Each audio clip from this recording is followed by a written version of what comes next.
This is Alabama Politics with Steve Flowers, an in-depth interview with Alabama's top political newsmakers. Now, from the studios of Troy University, here is Steve Flowers.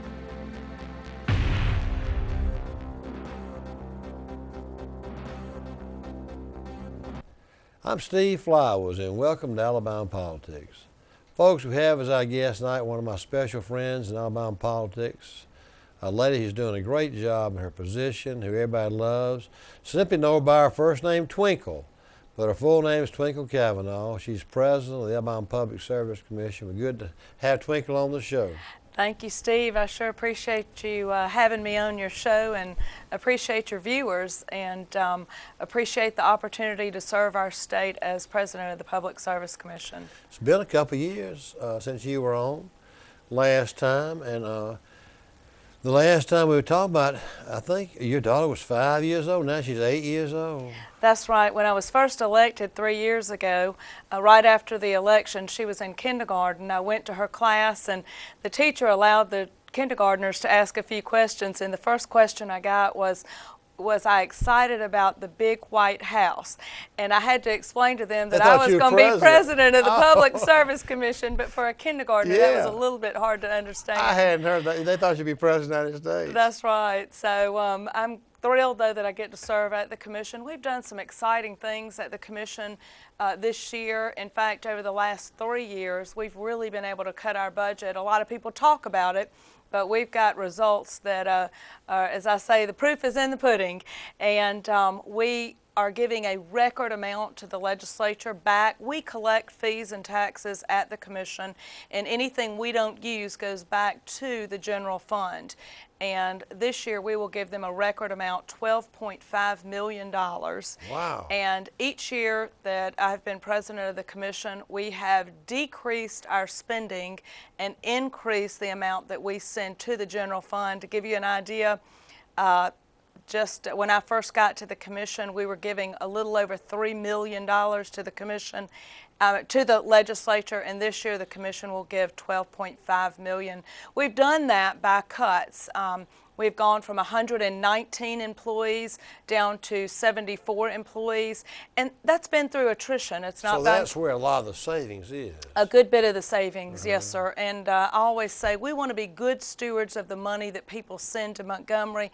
We want to do a great job with what we're asked to do, but we want to do it with the least number of people possible, so that we can do a good job but save the taxpayers money. We've also cut cars. We've gone from 59 cars in our office down to 24 cars, and those are just for people who use their cars on a daily basis, like our pipeline safety investigators, our railway investigators. They need vehicles, but I do not take a state car, and we have really cut that. If employees need a vehicle to do state business, they can check a car out of the motor pool, but we've saved money that way. We've cut our office space down. My office is now 1/3 of the size that it was originally 3 years ago. And don't feel sorry for me. It's plenty big to get the job done, but we're saving $450,000 annually on the rent we pay at the Public Service Commission. And you know, you can do the math on that. Over a 4-year span, that's close to $2 million. And I believe every agency in state government ought to be making these cuts and being a good steward of the money that we have in Montgomery. Twinkle, that's a lot of savings, $12.5 million. You got it. You know, I was listening to John Merrill make a talk to a Rotary Club. He was saying he cut $600,000, and that's, you know, just the tip of, you know, what y'all have done. That's just 1 year, this last year. Well, we've done it over the 3 years while I've been at the commission. It can't be done overnight.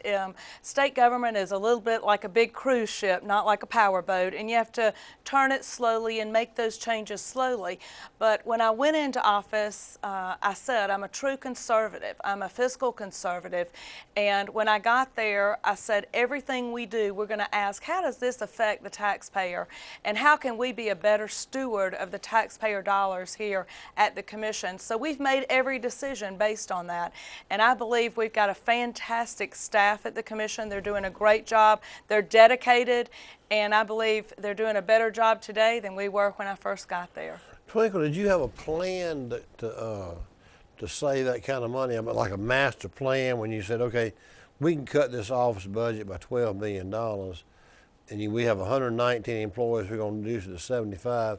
Did you look at a chart and say, okay, these people are going to retire over the next 3 years, so we're going to lose it by attrition here, we're going to cut my office? Did you sit down and plan all that?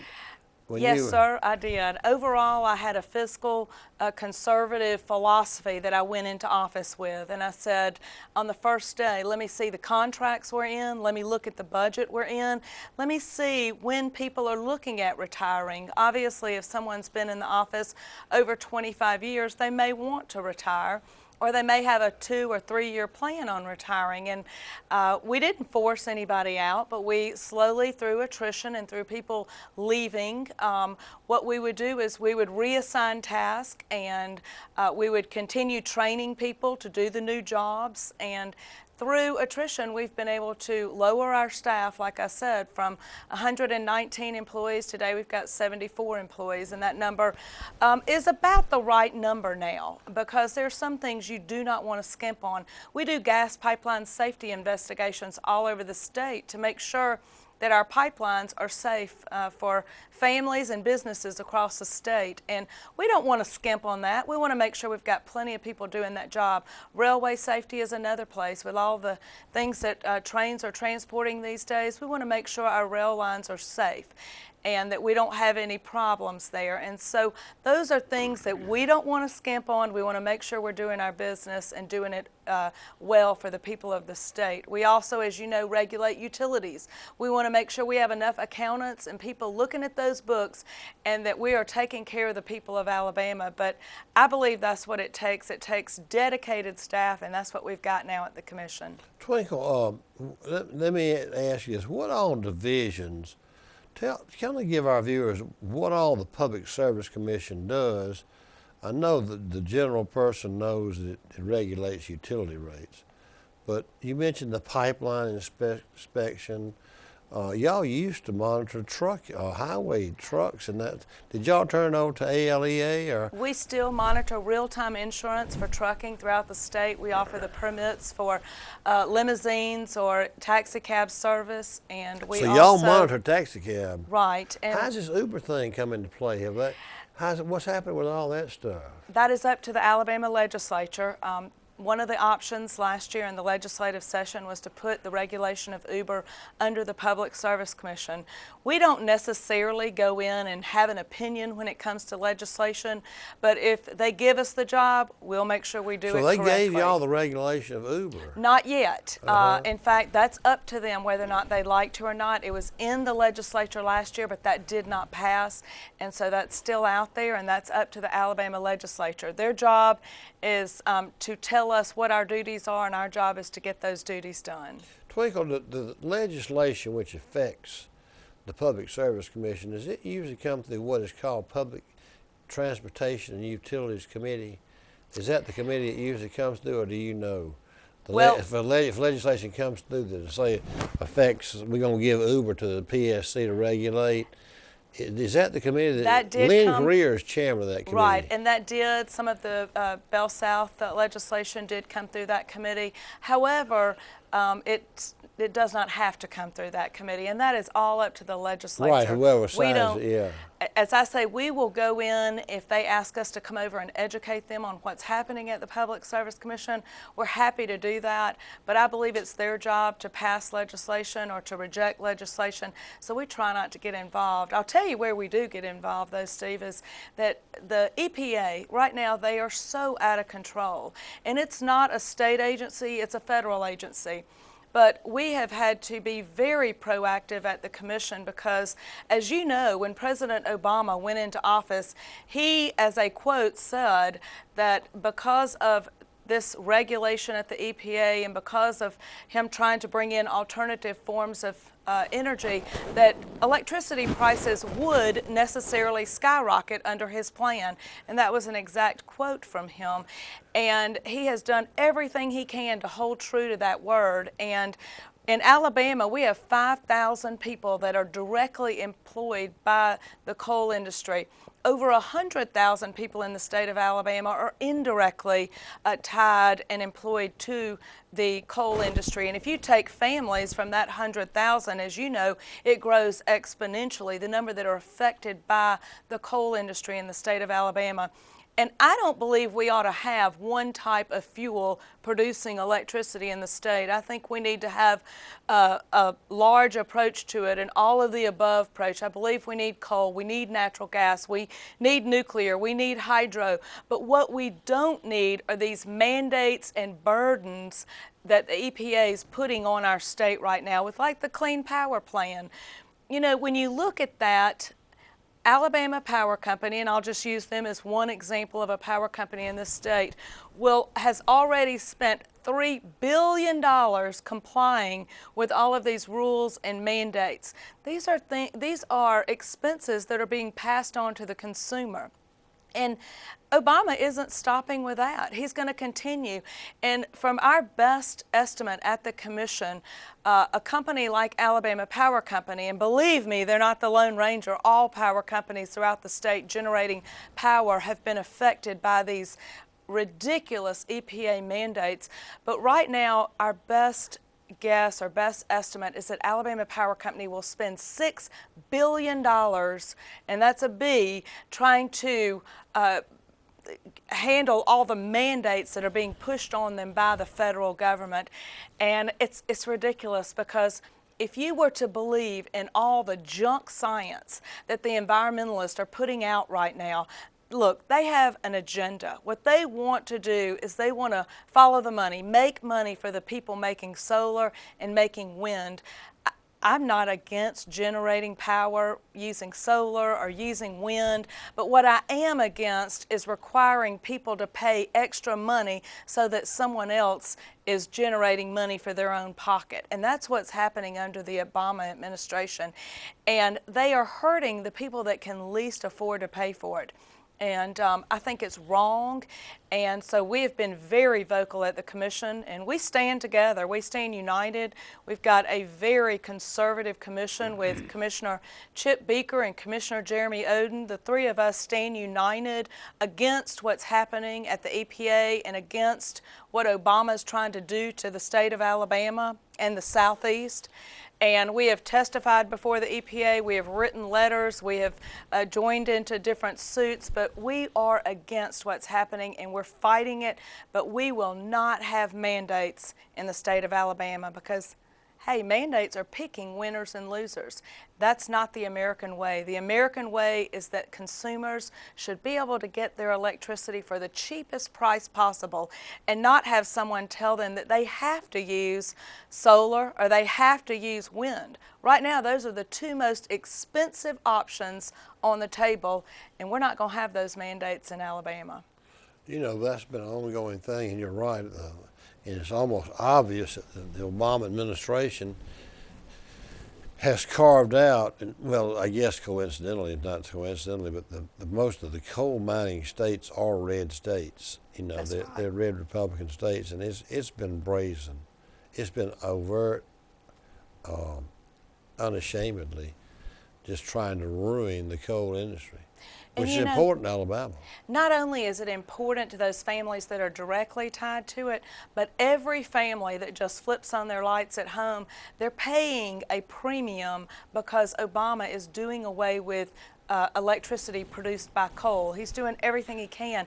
In the state of Alabama, we just 10 years ago, 60% of our power was generated by coal. Today, it's somewhere south of 40%. Now, natural gas is a great option right now, but we don't need to put all our eggs in any one basket. We need to be using, an all of the above approach and produce electricity in this state using all different types of fuel. And what he is doing, not only is he making it more expensive, but he's also trying his best to make power less reliable. A business that can't count on their power, they quickly go out of business. And when you take all this coal offline so quickly, you quickly change the reliability of the grid throughout the country, but especially here in the Southeast. And another thing that I have talked about over and over again is we have over a 200-year supply of a God-given natural resource of coal. That keeps our security higher. In other words, if everything were to go wrong in our country, we could still mine coal in the state of Alabama and produce electricity in coal-fired units. But if all of these units go offline, we're going to lose a little bit of our security here in the state. There's no question about that. And how many jobs, direct jobs, have 5,000 or 6,000 have been affected? Direct. That means Direct they are job. going into the coal mines every day. And that number is decreasing every day. When you open the newspaper, you hear about another mine closing, and you hear about how another one's filing for bankruptcy. This is the Obama administration putting the coal industry out of business. They're picking a winner, and by all of these mandates and by all of these subsidies. You hear about all the subsidies. They're subsidizing the wind and solar companies. And they all contribute to Obama's campaign. You got it. In 2010, they were the largest contributors I believe to his campaign. He's playing punitive politics with what he's doing with the coal industry, and I believe it's going to hurt this country. It's going to hurt us with business. It's going to hurt us with the people that can least afford it because it's making our power more expensive. But I believe the expensive power is a very harsh burden for many families, but the security is even a bigger problem, and the reliability as far as businesses, because we've come to expect our power to be reliable in this country. Well, you mentioned that, and it's true. I was talking to a guy with the Southeast Alabama Gas District or something like that, and it's surprising how much of the utility cost is absorbed by manufacturing and business. The actual cost of running a household is not the major user of power. Is that still correct? Probably the power or gas. Gas, right. Yeah. And what?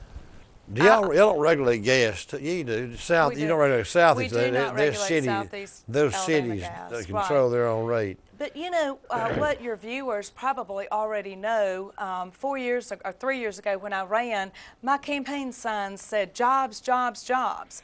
And a lot of the people in at the newspapers and all would say, what in the world does your position have to do with jobs? It has everything to do with jobs, because the folks that can produce the least expensive power and the most reliable power can attract new industry to the state. They can also help people to grow industry that's already here, grow small businesses that are already here, because many times, in fact, I spoke to a group of industrial companies just this past week, and they make decisions on where they want to locate according to their fixed costs. And those costs happen to be electricity and gas. And when they can look at different places on the map and see that it's less expensive to have an industry locate in the state of Alabama, they're coming here. And as I spoke to them, they've said that two states are almost closed for business, Connecticut and California. And the reason why, they've put all these mandates on their citizens. They've mandated themselves out of business. We don't want to do that here in Alabama. We want a big sign that says we're open for business, we want your business, and we're going to provide the least expensive power for our citizens, both residential, industry, and small business. You know, a lot of these small towns, like I was saying though, cities also, their biggest users of electricity and gas are the major manufacturing outlets. Right. I was told that, one manufactured in Troy, it eats up almost half the gas, and so the industry is very important. Very important. Do they ever call y'all in, or like you in as president of the Public Service Commission, on industrial development things, and just talk about that we've got a conservative commission, one that wants to make sure the utility rates are kept right, and it's not run by Obama and not run by the liberal left wing? The different industries that met this past week all talked about how several states had basically put a closed for business sign on their state entryway because of the mandates and all. And what they want is a fair playing field. They want a commission that says, we don't want mandates. We want to do it the cheapest way possible. That not only benefits the industry and the small businesses in our state, but it also benefits families because it's more money in their pocket when their prices are lower. And that's what we want to continue to have in the state of Alabama. We don't want to see our prices skyrocket like they've done in other areas. And these areas that have chosen to put mandates so that they have to produce so much of their power using solar or using wind, their prices have gone through the roof, and now they're trying to figure out what to do to bring that industry back to their state. We don't want that to happen. I believe, and I have said this over and over again, we are a conservative commission.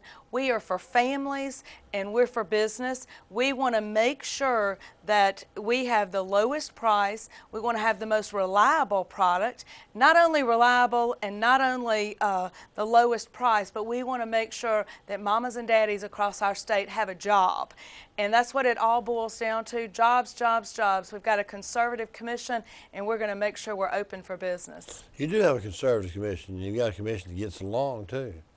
We do. You know, you had some flies in the ointment at one time that were causing consternation, didn't get along with people, and just were sort of obstinate. But you've got all that worked out, and you've got a very harmonious group now. You know, before it was very frustrating because we had a commissioner that liked to meet with environmentalists, and his agenda was not our agenda.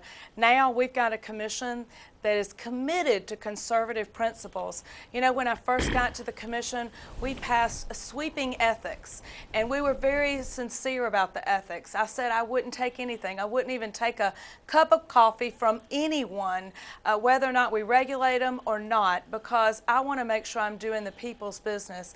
My two colleagues have joined in, and we are committed to the people of Alabama to make sure that we're open for business, that mamas and daddies have jobs in the state, but also that we're doing the people's business when it comes to every aspect. We'll also go toe-to-toe against these environmentalists. We don't sit on a fence at the commission.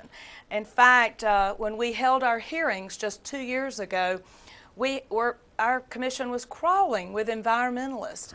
And these environmentalists did not have the same agenda that we had. What they wanted to do was to outlaw the ability to use coal to produce electricity. Altogether. Now, you know what's going to happen when we outlaw coal. It's going to drive up the price and bring down reliability. That's not what we need in the state. And it became very clear that their money was coming from out of state. In fact, we found $2.3 million coming from California supporting this environmental agenda.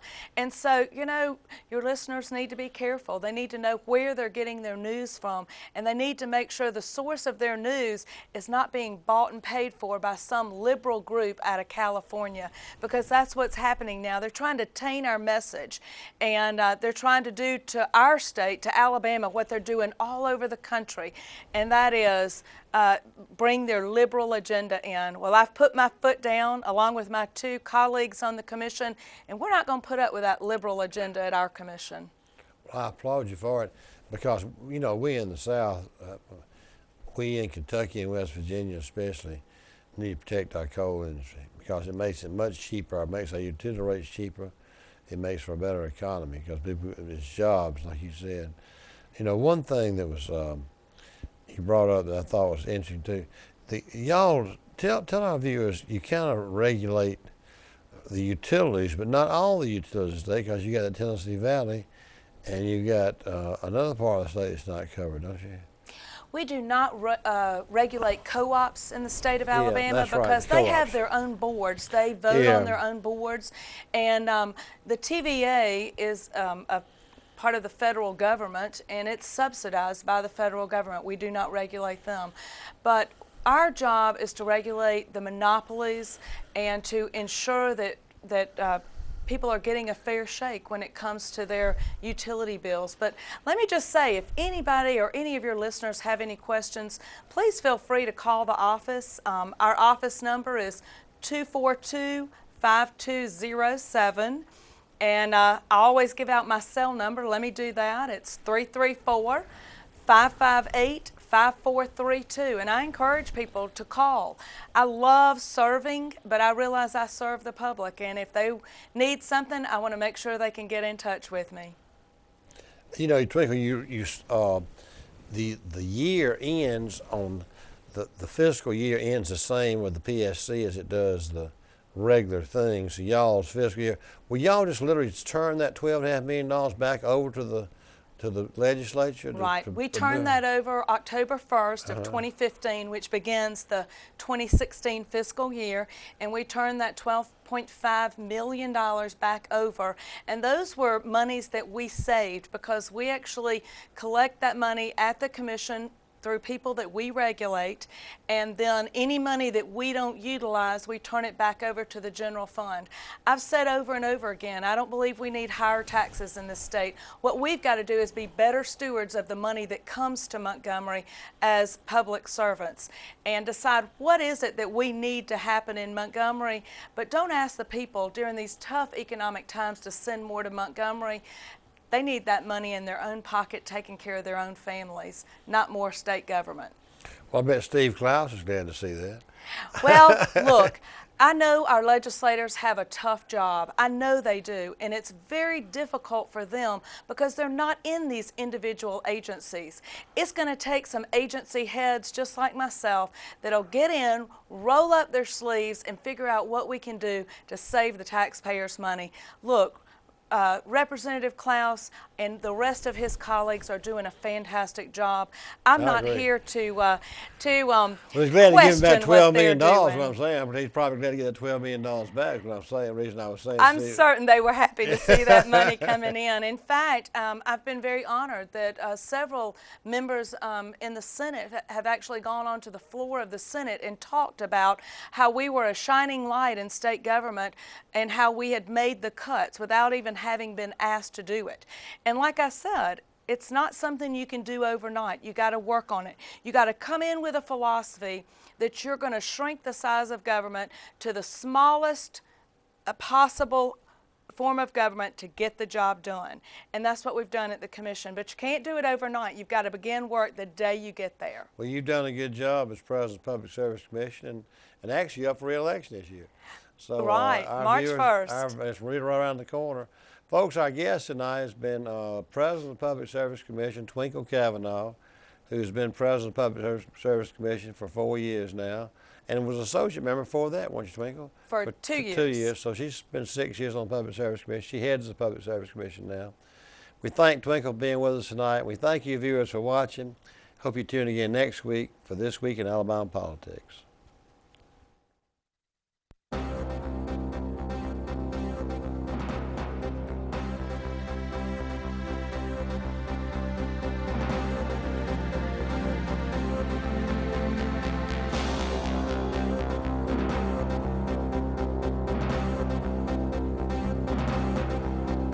This has been Alabama Politics with Steve Flowers, a production of Troy University Television.